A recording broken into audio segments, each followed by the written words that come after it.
नमस्कार दोस्तों, स्वागत है आपका आपके अपने यूट्यूब चैनल मन अप स्टोरीज में। दोस्तों, ये कहानी चल रही है ये रिश्ता क्या कहलाता है और इसके 10 पार्ट अपलोड हो चुके हैं। दोस्तों, ये 11वां पार्ट है। तो चलिए दोस्तों, इस 11वें पार्ट को शुरू करते हैं। सुन, शाम को होटल भाग्योदय में मिलते हैं। सभी को तू बता दे मेरे पास समय नहीं है। और हाँ, सभी भुखड़ों से कहना कि भूखे रहें, खाना खाकर नहीं आए। आज की पार्टी मेरी तरफ से है।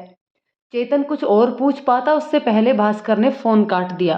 चेतन ने नरेश को फोन करके सब कहा और उसे हजमा को फोन करने को कहा। इस तरह सभी ने एक दूसरे को इन्फॉर्म कर दिया। शाम को सभी भाग्योदय में मिले। होटल का गार्डन स्पेस काफी बड़ा था। वहां इंतजार करने के लिए कुर्सियां भी लगी हुई थी। सभी वहीं जाकर बैठ गए।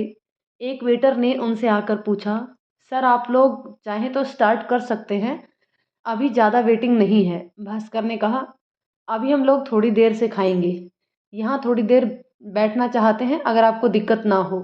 वेटर ने हिचकिचाते हुए कहा, नहीं सर, हमको क्या दिक्कत होगी, टेक योर टाइम। और वो वहाँ से चला गया। क्यों भाई, आज पार्टी? विकास ने पूछा। भास्कर कुछ बोलता उससे पहले ही नरेश ने कहा, रजनी का जन्मदिन है भाई, प्यार होने के बाद पहला वाला जन्मदिन।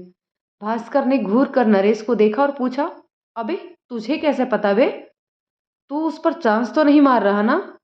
देख, पहले भी तुझे कहा था रजनी मेरी है। भास्कर का इस तरह बात करते देख सभी आश्चर्य से उसे देखने लगे। भास्कर कभी भी इस तरह बात नहीं करता था। तू मुझ पर शक कर रहा है भास्कर, नरेश ने नाटक के अंदाज में कहा। प्यार ने इसे क्या क्या सिखा दिया है। देखो यारो, भाषा बदल गई, लहजा बदल गया, दोस्त भी बदल गई। हजमा ने मजाक उड़ाते हुए कहा। सभी हंसने लगे। नरेश ने कहा, नहीं भाई, भावियों पर नजर डाले उतने भी स्टैंडर्ड नहीं गिरा है अभी, उसूलों के खिलाफ है हमारे। हाँ, भावियों को छोड़कर बाकी सभी गोपियां मेरी ही है, उसने कहा। तो सभी फिर ठहाके लगाकर हंसने लगे। भास्कर अभी भी आश्चर्य में था। तो उसका जन्मदिन है, तू कैसे जानता है? भास्कर ने फिर पूछा। चेतन ने बताया। भास्कर ने चेतन को भी नहीं बताया था कि रजनी का जन्मदिन है। उसने चेतन की ओर देखा। चेतन ने कहा, मोहिनी से पूछा, तेरा फोन आने के बाद मुझे लगा ही था कि कुछ तो बात है और वो जानती ही होगी, इसलिए। सबके लिए गार्डन एरिया में ही टेबल लगवाई गई। उसके बाद सबने खाना ऑर्डर किया और भास्कर ने मंगवाया था वो आ गया। उसने केक कट किया। सभी धीरे धीरे गाने लगे, हैप्पी बर्थडे रजनी भाभी, हैप्पी बर्थडे रजनी भाभी। भास्कर बहुत खुश था। उसे रजनी की मौजूदगी महसूस हो रही थी, भले ही वो वहाँ नहीं थी। खाना खाने के बाद भी वो लोग काफ़ी देर वहाँ बैठे और फिर अलग हुए।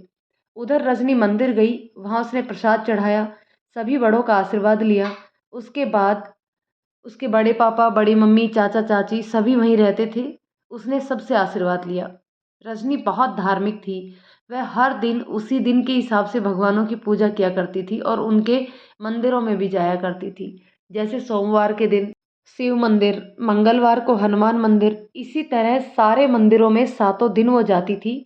और उसके खुद के मंदिर तो वो हर रोज जाती ही थी। जो मंदिर दूर होते थे वहाँ वो अपनी दीदियों और मम्मी के साथ जाती थी। रजनी बहुत खुश थी। अगले दिन वह स्कूल गई। मोहिनी इस दिन नहीं आई थी। रजनी ने पहले भास्कर के दिए 2 खत पढ़े, जिसमें उसने लिखा था कि किस तरह इन दिनों बात ना होने से वह उदास रहा और उसका मन नहीं लगा। वह रजनी से बात किए बिना नहीं रह सकता था। एक एक दिन उसने कैसे गुजारा, वो एक एक दिन उसके लिए एक एक जन्म के बराबर था। पूरे खत में भास्कर ने अपनी तड़फ इस तरह से बयां की कि पढ़ते पढ़ते रजनी की आंखें भर आई। खुद को संभाल कर अब उसने दूसरा खत खोला, जिसमें भास्कर ने बताया कि उसके शहर के बाहर इंदौर के एक बड़े कॉलेज में एडमिशन कंफर्म हो गया। वो कब से उस कॉलेज में जाना चाहता था। रजनी के मिलने से पहले उसने अप्लाई किया था, लेकिन अब जब लेटर आया है तो उसका मन नहीं है। उसने लिखा कि वह रजनी को देखे बिना एक दिन भी नहीं रह सकता। बात भले ही वीक में एक बार होती हो, पर दूर जाने से वो ना देख सकेगा और ना ही बात कर पाएगा। इसलिए उसने अपना इरादा बदल दिया है। वह रजनी के सामने ही रहेगा, उसी के साथ वो कॉलेज नहीं जाएगा, यहीं से आगे की पढ़ाई करेगा। यह पढ़कर रजनी को जहाँ खुशी हो रही थी वहीं दुख भी। कि भास्कर उसके लिए अपना करियर दांव पर लगा रहा था। उसने ईश्वर से प्रार्थना की कि कुछ ऐसा करो कि भास्कर अपना सपना पूरा कर सके। रजनी ने अब तीसरा खत खोला जो उसके जन्मदिन के गिफ्ट के साथ था। वो इस प्रकार से था। प्यारी रज्जू, तुम मेरी जान बन चुकी हो, मेरी रूह में बस चुकी हो। यह खत मैं तुम्हारे जन्मदिन के लिए लिख रहा हूँ। पता नहीं ये मैं तुम्हें कब देने वाला हूँ। काश कि आज के दिन ही ये मैं दे पाता, लेकिन परीक्षा तक तुम्हें डिस्टर्ब नहीं करना चाहता हूँ। जानता हूँ तुम पढ़ना चाहती हो और कुछ बन जाना चाहती हो। सबसे पहले तो जन्मदिन की ढेर सारी बधाई। चाहता तो ये था कि मेरी ज़िंदगी में आने के बाद यह तुम्हारा पहला जन्मदिन है, तो इसे मैं यादगार बना दूँ। पर जानता हूँ तुम्हारे लिए थोड़ा मुश्किल है। पर एक दिन ऐसा आएगा, हम दिन भर साथ रहेंगे, रात को पार्टी करेंगे, हर घंटे तुम्हें सरप्राइज दूंगा, जीवन की हर खुशी तुम्हें दूंगा। तुम्हारे अलावा कभी किसी को प्यार नहीं करूंगा, लेकिन एक लड़की को करूंगा। तुम्हें शायद बुरा लगेगा, लेकिन उसे प्यार करना मैं नहीं बंद कर पाऊंगा। रजनी को यह पढ़कर कुछ अच्छा नहीं लगा। वह सोच रही थी कि अब ये लड़की कौन है। उसने भारी मन से आगे पढ़ा। जानता हूँ तुम अभी मुझे इतना वक्त नहीं दे सकती, लेकिन तोहफे में घड़ी दे रहा हूँ। मेरा सारा वक्त तुम्हारा है और तुम्हारे सारे वक्त का मैं इंतजार करूँगा। तुम्हारे लिए दिल से प्रार्थना है कि तुम हमेशा हंसती मुस्कुराती रहो। चाहे जीवन में जैसी भी परिस्थिति आए, तुम हंसकर उसका सामना करना रजनी। तुम्हारी हंसी कातिलाना है, परेशानियों का कत्ल हो जाएगा। रजनी को इस बात पर हंसी आ गई। उसने पढ़ना जारी रखा। तुम्हारा भास्कर हमेशा तुम्हारे साथ रहेगा, मरने के बाद भी। रजनी एक और बात बताना चाहता था। ये जन्मदिन के खत में नहीं लिखना चाहिए था, पर मुझे तुम्हें बताने की जरूरत लग रही है। मुझे लग रहा है मोहिनी चेतन और वैभव दोनों के साथ रिश्ते में है। वो दोनों से बात करती है। बात करना गलत नहीं है, लेकिन दोनों के साथ प्यार नहीं होना चाहिए। ये उसके लिए सही नहीं है। चेतन उसे बहुत चाहता है रजनी। मुझे चेतन की चिंता है। मोहिनी ने चेतन को भी हाँ कह दिया है, लेकिन वो अब भी वैभव के साथ ही उसी तरह बात करती है। तुम उससे बात करके उसे समझाना, वह गलत रास्ते पर जाने लगी है, फिर पछताएगी। अंत में इतना ही कहूँगा, फिर से एक बार जन्मदिन की ढेर सारी शुभकामनाएं। मैं तुम्हें बहुत प्यार करता हूँ और हमेशा करता रहूँगा। आई लव यू रज्जू। तुम्हारा भास्कर। भास्कर ने अपना नाम उसी तरह लिखा था जैसे वो लिखता था। रजनी पूरा खत पढ़कर बहुत खुश हुई, लेकिन दो बातों ने उसे मायूस किया। एक मोहिनी की बात, और दूसरी भास्कर ने कहा कि एक लड़की को वो प्यार करना नहीं छोड़ सकता। रजनी सोचने लगी, हो सकता है वो अपनी बहन की बात कर रहा हो, लेकिन बहन की बात करता तो दो लड़की कहता, ना कि एक लड़की। क्या भास्कर की जिंदगी में पहले भी कोई थी जिसे वो भूल नहीं पा रहा? मुझे जानना होगा। उसने सोचा। स्कूल से जाते वक्त वो मोहिनी से मिलकर जाएगी। उसे मोहिनी पर गुस्सा आने लगा था। स्कूल छूटने के बाद वह मोहिनी के घर गई। रजनी जब मोहिनी से मिली तो मोहिनी रोने लगी। रजनी ने रोने का कारण पूछा तो उसने बताया, वैभव चला गया और इसलिए वो आज स्कूल नहीं आई थी, ताकि वह उसे जाते हुए देख सके। रजनी ने मोहिनी से पूछा, तू वैभव से प्यार करती है? मुझे खुद नहीं पता, पर वो मुझे पसंद है यार। उसका जाना अच्छा नहीं लग रहा। रजनी ने सवाल बदला, वैभव को छोड़, तुझे चेतन ने भी अपने प्यार का इजहार किया था? क्या जवाब दिया तूने? मोहिनी जानती थी कि भास्कर से रजनी को सच पता चल जाएगा, इसलिए उसने उसे सच बता दिया। मैं चेतन को खोना नहीं चाहती थी, इसलिए उसे हाँ कह दिया। रजनी अब गुस्से से चिल्लाई, तुझे पता भी है तू क्या कर रही है? तू पागल हो गई है। मुझे दोनों पसंद है रजनी, मोहिनी ने कहा। ऐसा नहीं होता मोहिनी। पसंद तो कोई भी बन सकता है, प्यार नहीं। तुझे पहले भी समझाया था ना, डिम्पल और मैंने। प्यार एक ही है तेरा। अब तू समझ के तय कर मोहिनी, कि वो कौन है, वैभव या चेतन। ये सोच, अगर दोनों को पता चला कि तू दोनों के साथ है तो। कुछ देर रुककर रजनी फिर बोली, तू दोनों को खो देगी मोहिनी। और अगर तुझे वैभव से प्यार होता तो तू चेतन को ना में जवाब दे देती। जिंदगी में आप हमेशा उस इंसान से जुड़े रहना चाहते हो जो बाद में आपकी ज़िंदगी में आया, क्योंकि पहले वाला रिश्ता महत्व का होता तो दूसरा बनता ही क्यों। दो नावों पर सवार मत हो, डूब जाएगी, खुद की नज़रों से गिर जाएगी। रजनी ने जब ये कहा तो मोहिनी और ज़ोर ज़ोर से रोने लगी। रजनी ने मोहिनी को गले से लगा लिया। मोहिनी ने कहा, मैं वैभव को छोड़ सकती हूँ लेकिन चेतन को नहीं। तो बस चेतन के साथ रह और वैभव को साफ शब्दों में मना कर दे। भले ही एक बार के लिए उसका दिल दुखेगा पर वो संभल जाएगा। मोहिनी ने हाँ में अपना सर हिलाया। रजनी ने मोहिनी से भास्कर को कॉल करने के लिए कहा। मोहिनी ने कॉल लगा दिया। भास्कर ने ही फ़ोन उठाया। रजनी ने उससे बात करते हुए हिचकिचाते हुए पूछा, भास्कर, तुमने खत में लिखा था कि एक लड़की को तुम प्यार करना नहीं छोड़ सकते हो। वो कौन है? क्या तुम्हारी पुरानी कोई गर्लफ्रेंड थी? भास्कर को हंसी आ गई। मैंने जानबूझकर आधी बात लिखी। जानता था तुम गलत समझोगी और पूछोगी। वो लड़की हमारी बेटी होगी रजनी। भास्कर की बात पर रजनी को शर्म आ गई। अभी ये सब उसने सोचा नहीं था। अचानक भास्कर को इतना दूर का सोचता देख उसे हंसी आने लगी। उसने भास्कर को बाय बोलकर फ़ोन रख दिया और घर आ गई। दिन बीतने लगे। मोहिनी की वैभव से बातें कम होती थी अब। वह अभी भी वैभव को साफ साफ ना नहीं कर पा रही थी। वैभव मोहिनी के लिए कुछ करना चाहता था ताकि मोहिनी को अच्छी लाइफ दे सके, पर मोहिनी को लेकर बहुत ज़्यादा गंभीर था। इसलिए उसने शहर में जाकर अपना भविष्य बनाने की सोचा। इधर मोहिनी भी चेतन के साथ नज़दीकियाँ बढ़ रही थी। परीक्षा भी शुरू हो चुकी थी। रोज़ सुबह के 7 बजे पेपर शुरू होता था और 10:30 बजे तक वो लोग घर आ जाते। रजनी के सभी पेपर अच्छे गए। अब आखिरी पेपर रह गया था। सभी ने तय किया कि आखिरी पेपर के बाद सभी मोहिनी के घर मिलेंगे और थोड़ा समय साथ में बिताएंगे। 2 महीने की छुट्टी में कोई मिल नहीं पाएगा, इसलिए रजनी को भी अनुमति मिल गई थी। आखिरी पेपर के दिन सभी पेपर की चर्चा करते हुए मोहिनी के घर आ गए थे। रास्ते में से वो लोग बेक्ड समोसा और जूस लेकर आए थे। उन्होंने नाश्ता किया और जूस पिया। अब सभी लोग बातें करने लगे। अचानक किरण ने रजनी से पूछा, रजनी, तूने भास्कर को क्या जवाब दिया? रजनी ने मोहिनी की ओर देखा और दोनों मुस्कुरा दी। डिम्पल ने पूछा, क्या तुम लोग कुछ छुपा रहे हो?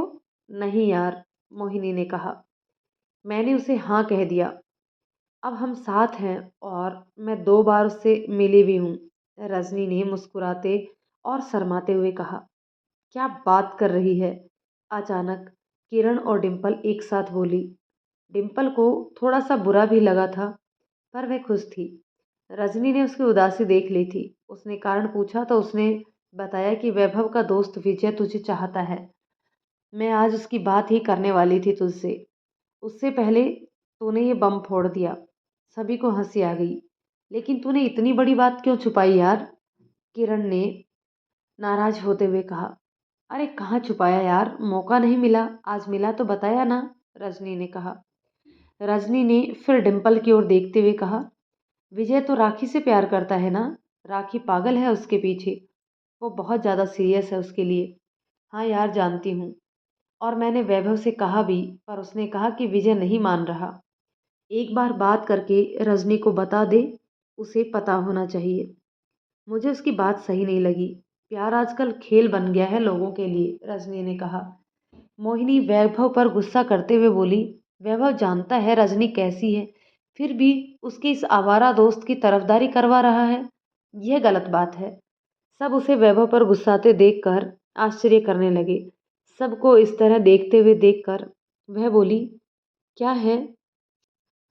तू तो, किरण अपनी बात कहती उससे पहले मोहिनी ने कहा, मैं चेतन से प्यार करती हूँ यार। पर तू तो वैभव के साथ, वह छोड़कर चला गया है मुझे, और अब तो बात भी नहीं होती। डिम्पल जानती थी वैभव जो भी कर रहा था मोहिनी के लिए, क्योंकि वैभव ने डिम्पल को अपनी बहन बना रखा था। तभी फ़ोन की रिंग बजी। मोहिनी फ़ोन उठाने गई। तब डिम्पल ने रजनी से पूछा, ये सब क्या है? मेरी उससे बात हो चुकी है इस बारे में, और वह चेतन को चाहती है, वैभव को नहीं। हालांकि उसने गलत तो किया है, पर हमें अभी उसे कुछ नहीं कहना चाहिए। तो वह वैभव को साफ साफ ना क्यों नहीं बोल देती? डिम्पल ने गुस्से से कहा। कहेगी और वो खुद कहेगी। उसे कहना ही होगा, हम अभी इस बारे में कुछ बात नहीं करेंगे उससे, रजनी ने कहा। ठीक है। डिम्पल को काफ़ी गुस्सा आ रहा था मोहिनी पर। वह वैभव को भाई मानती थी और चेतन के बारे में सुनकर उसे काफ़ी बुरा भी लगा, लेकिन वह चुप रही। लेकिन उसके बाद उसने मोहिनी से बात करना बहुत कम कर दिया था। रजनी जब घर आई तो पंकज ने गुस्सा करते हुए पूछा, पेपर अब खत्म हुआ है? भैया, आज आखिरी पेपर था और आखिरी दिन था तो हम सब मोहिनी के घर मिले थे, रजनी ने सहजता से कहा। कौन कौन था?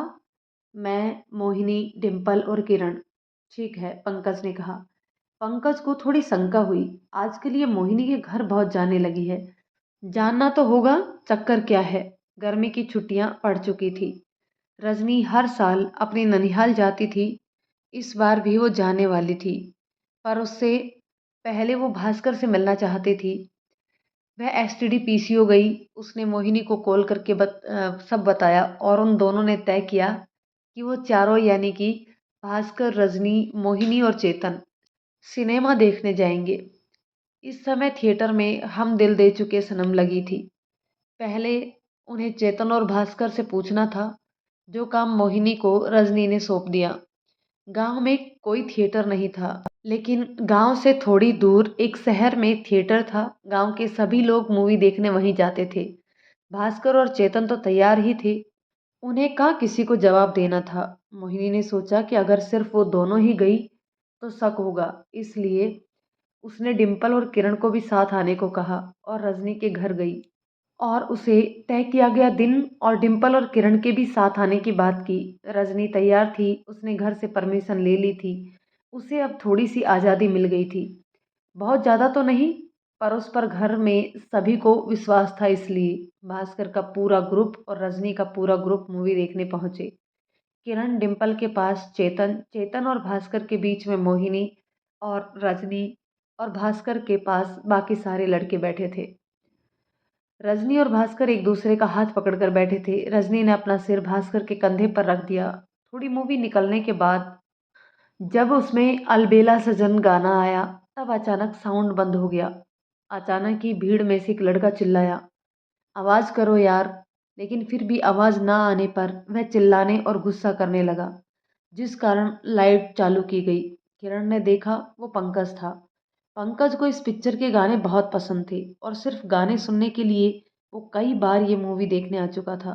थिएटर वाले ने पंकज को समझा कर बिठा दिया और गाना फिर से लगाया गया।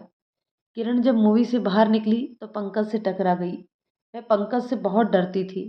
पंकज हमेशा चेहरे पर कठोर भाव लिए घूमता था। उसे मुस्कुराते हुए किसी ने नहीं देखा था। किरण डर के साइड में हो गई। पंकज उसे गुस्से से बोला, आंखें घर रख कर मूवी देखने आई है क्या? पंकज चला गया। खड़ूस, रावण कहीं का, 1000 राक्षस मारे होंगे जब तू पैदा हुआ होगा। वह बड़बड़ाती हुई रजनी के पास आई। रजनी की यह पहली मूवी थी जो उसने थिएटर में देखी थी। इससे पहले वो कभी थिएटर नहीं गई थी। भास्कर बहुत खुश था।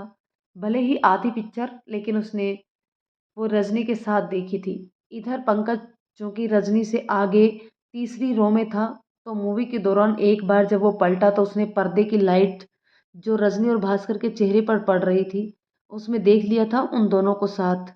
रजनी भास्कर के कंधे पर सिर रखकर बैठी थी। ये पंकज देख चुका था, लेकिन फिर भी वो अनजान बना रहा। रजनी से उसने कुछ नहीं कहा। अगले दिन मोहिनी उसे लेने घर गई और बहुत जिद करके रजनी को अपने घर ले गई। अंकल, आज आने दो प्लीज़, फिर मैं इसे कभी नहीं लेकर जाऊंगी, सिर्फ आज। अब ये वैसे भी नानी के यहाँ जा रही है। ठीक है, सुरेश जी को मानना पड़ा। मोहिनी उसे लेकर घर आई। वहाँ भास्कर पहले से मौजूद था। इस तरह अचानक क्यों बुलाया भास्कर? रजनी ने भास्कर को गंभीर और परेशान सा देखा तो पूछा। भास्कर चुप था, वह कुछ नहीं बोला। रजनी का मन बेचैन हो गया। उसने भास्कर को पीछे से बाहों में भरते हुए कांपती आवाज में पूछा, बोलो ना भास्कर, तुम आज चुप क्यों हो? भास्कर ने गंभीरता से कहा, मेरा यह कॉलेज का अंतिम वर्ष था। यहाँ मैं आगे के लिए इंदौर जा रहा हूँ। रजनी पर अचानक से जैसे किसी ने चाकुओं से वार कर दिया हो, ऐसा दर्द महसूस करने लगी। रजनी डर गई थी, क्योंकि वैभव के बाहर जाने के बाद मोहिनी और वो अलग हो गए थे। यही डर रजनी के मन में था। लेकिन तुम तो मना कर रहे थे ना जाने के लिए। यहाँ कोई भविष्य नहीं है मेरा रजनी, मुझे जाना होगा। जाना जरूरी है? रजनी ने मासूमियत से पूछा। हाँ, भास्कर अब भी कठोरता से बोला। जा रहा हूँ और शायद आप बाहर ही सेटल हो जाऊंगा। अब भी चेहरे पर बिना भावों के भास्कर ने कहा। रजनी को उसका बदला व्यवहार कुछ समझ नहीं आ रहा था। रजनी को याद आया कि उसी ने भगवान से प्रार्थना की थी ताकि वो अपना सपना पूरा करे और बाहर पढ़ने जाए, पर उसे आज बुरा लग रहा था। वह सोच रही थी, अचानक ये भास्कर को क्या हुआ है? तुम मुझसे प्यार करते हो ना भास्कर? रजनी ने भरे गले से पूछा। नहीं, अब मन भर गया है तुमसे। तुम कितने बंधन में रखती हो मुझे। कोई खुशी नसीब नहीं होती अब। कल ही का देख लो, आधी पिक्चर में तुम्हें छोड़ देना पड़ा मुझे। भास्कर ने बेरुखी से कहा, जैसे उसे रजनी की कोई परवाह ही ना हो। रजनी अब भी भास्कर की आंखों में झांक रही थी। वह जानना चाहती थी भास्कर के बदले हुए व्यवहार का असली कारण क्या है। वो जानना चाहती थी कि आखिर उसके मन में चल क्या रहा है। भास्कर रजनी से नजरें मिलाए बिना कहता रहा, हो सके तो मुझे भूल जाओ रजनी। रजनी उससे नजरें मिलाना चाहती थी, पर वह उससे नजरें चुरा रहा था। रजनी ये सुनकर फफक पड़ी। वह अपनी धुंधली आंखों से अब भी भास्कर की ओर देख रही थी। भास्कर इतना कहकर वहां से चला गया। रजनी बहुत कुछ कहना और पूछना चाहती थी, लेकिन उसके गले में शब्द ही नहीं निकल रहे थे। आखिर मेरी भूल क्या हुई? भास्कर जो दिखा रहा है वह है नहीं। जरूर कोई बात है, वो मैं जानकर रहूंगी। लेकिन अगर कुछ ना हुआ तो? क्या भास्कर को मुझसे प्यार नहीं था? इतनी आसानी से वह कैसे मुझे भूलने का बोल गया? रजनी इन सवालों में उलझ कर रह गई। वह रोती रही और मोहिनी उसे चुप कराने लगी। भास्कर के जाने के बाद मोहिनी कमरे में आई। वह समझ गई थी कि दोनों के बीच कुछ जरूर हुआ है, पर वह जानती नहीं थी। लेकिन वो अभी रजनी से नहीं पूछना चाहती थी। रजनी भास्कर को जाते हुए देख रही थी। वह उसे रोकना चाहती थी, किंतु उसने ऐसा नहीं किया, क्योंकि भास्कर के भविष्य के लिए उसका बाहर जाना सही था। ये भास्कर के करियर का सवाल था। मोहिनी ने उसे चुप कराने की कोशिश की और कुछ देर बाद रजनी को शांत रहने का बोलकर उसे घर छोड़कर आ गई। यहाँ दूसरे दिन भास्कर इंदौर के लिए निकल गया। चेतन, हजमा, विकास और नरेश उसे बस स्टैंड पर छोड़ने आए। सभी का मन उदास था। तभी हजमा ने भास्कर से कहा, तू एक बार फिर सोच ले भास्कर। कल तक तू रजनी के लिए ये शहर छोड़कर जाने के लिए तैयार नहीं था। आज अचानक ऐसा क्या हो गया यार? उसे सच बताए बिना क्यों जा रहा है यार? रजनी सच ना जाने वही उसके लिए अच्छा है। जान लिया तो मुझे जाने ही नहीं देगी। और तुम में से किसी को भी वो कुछ भी पूछे, तुम लोग उसे नहीं बताओगे। चाहे वह मुझसे नफरत करे, मुझे गालियां दे या कुछ भी कहे, बस इतना ख्याल रखना उसे कोई तकलीफ ना हो। जब तक मैं जिंदा हूँ, भास्कर ने कहा। पर भास्कर, विकास ने कहना चाहा तो भास्कर ने उसकी बात बीच में काटते हुए कहा, तुम लोगों को हमारी दोस्ती की कसम। सभी चुप हो गए। थोड़ी देर बाद नरेश ने कहा, भास्कर, कम से कम उसे इतना तो बोल कर जा कि वो तेरा इंतजार करे। मैं जानता हूँ तू नहीं जी पाएगा उसके बिना, और ना ही वो। अगर वो मेरे लिए बनी है और इस जन्म में मेरा उससे मिलना लिखा है, तो दुनिया की कोई भी ताकत हमें अलग नहीं कर पाएगी। यह समझ लो कि यह हमारे प्यार की परीक्षा है। अभी समय और हालात सही नहीं है। प्यार का पहला दर्द मिला है।